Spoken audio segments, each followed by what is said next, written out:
Then I saw a new heaven and a new earth, for the first heaven and the first earth had passed away, and there was no longer any sea. I saw the holy city, the new Jerusalem, coming down out of heaven from God, prepared as a bride beautifully dressed for her husband. And I heard a loud voice from the throne saying, "Look, God's dwelling place is now among the people, and he will dwell with them.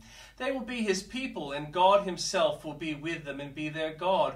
He will wipe away every tear from their eyes, and there will be no more death, or mourning, or crying, or pain, for the old order of things has passed away." He who was seated on the throne said, "I am making everything new." Then he said, "Write this down, for these words are trustworthy and true."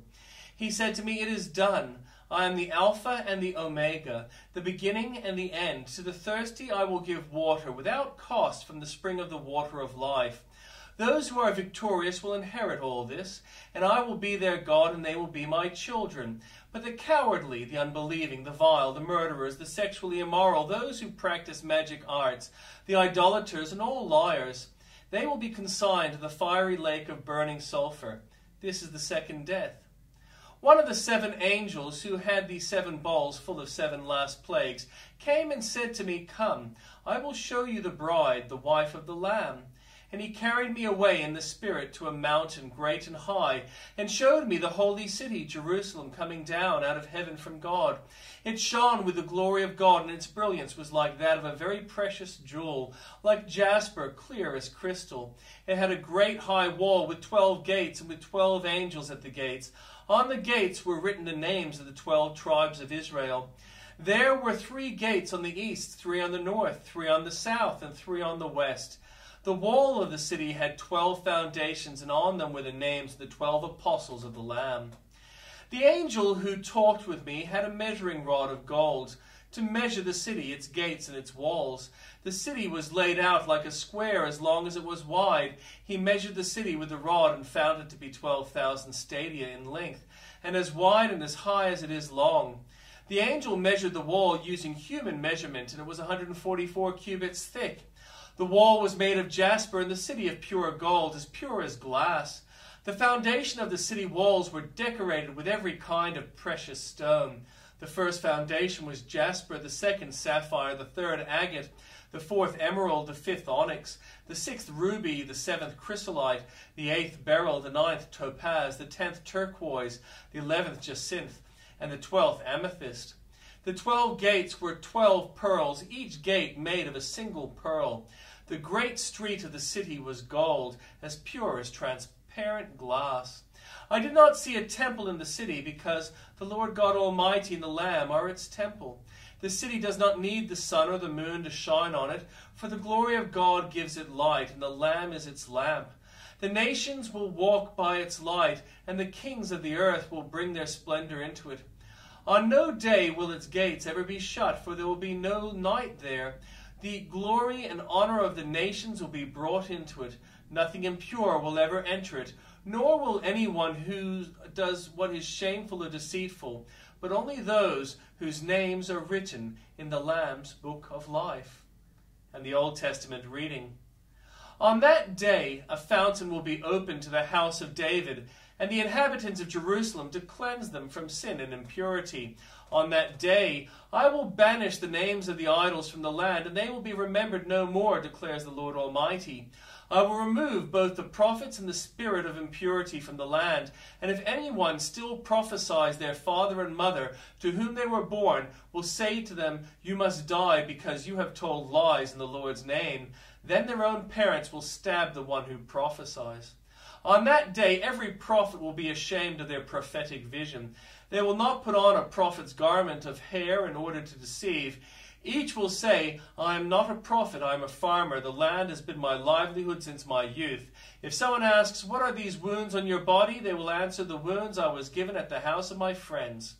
Awake, sword, against my shepherd, against the man who is close to me, declares the Lord Almighty. Strike the shepherd, and the sheep will be scattered, and I will turn my hand against the little ones. In the whole land, declares the Lord, 2/3 will be struck down and perish, yet 1/3 will be left in it.